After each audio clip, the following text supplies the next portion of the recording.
To assalamu alaikum jama'a mutane na kamar yadda ku sani a sunana King Court wanda aka fi sani da Celebrity Baba.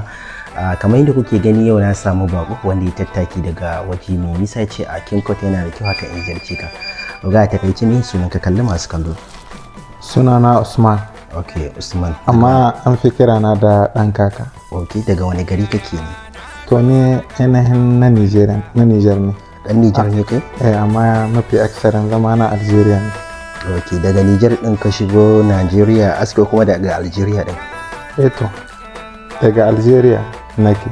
Ok, to aina ake ganin aikace-aikacen a King Court ne? Masha Allah, a cikin TikTok suna nan ba adadi.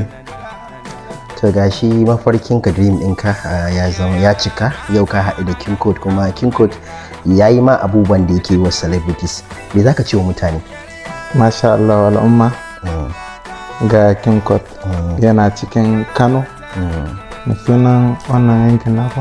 Kaka damu. Ana so a ji ya yanayin karɓar da King Court ya karɓe ka ne hannu bibbi ko kuma ba irin karɓar da kake expecting?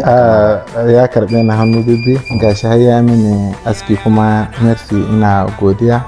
Na dibe yanda yake aski, masha Allah babu laifi. Zama abin da nake so da ku shine ga mutanen da suke buƙatar aski na musamman duk garin da kake, insha Allah a King Court zai iya ziyartar ka ko kuma ka shigo cikin garin Kano, insha Allah King Court zai gudanar maka da aiki yanda ya kamata, kamar aikace-aikacen da kuke gani muna wallafa a cikin page din. Wannan bako ne wanda ya taho daga nan garin ake cewa Niger. Daga Niger ya zo Kano kuma kamar yadda kuke gani mun yi kokari mun masa abubuwan da yake gani a cikin page din mu. Mutumina na gode sosai da wannan zuwan da ba abin da zan ce, ina farin ciki sosai don wannan zuwan da kamun ni ya fi min komai, ka gane ai mutum ya bar tun daga wata ƙasa ya shigo cikin garin ka sakamakon aikin kai da yake gani da sauransu, ya tsallake mutane da dama ya ce dole sai kai. Wannan abu farin ciki ne sosai dan iya cewa a gare ni.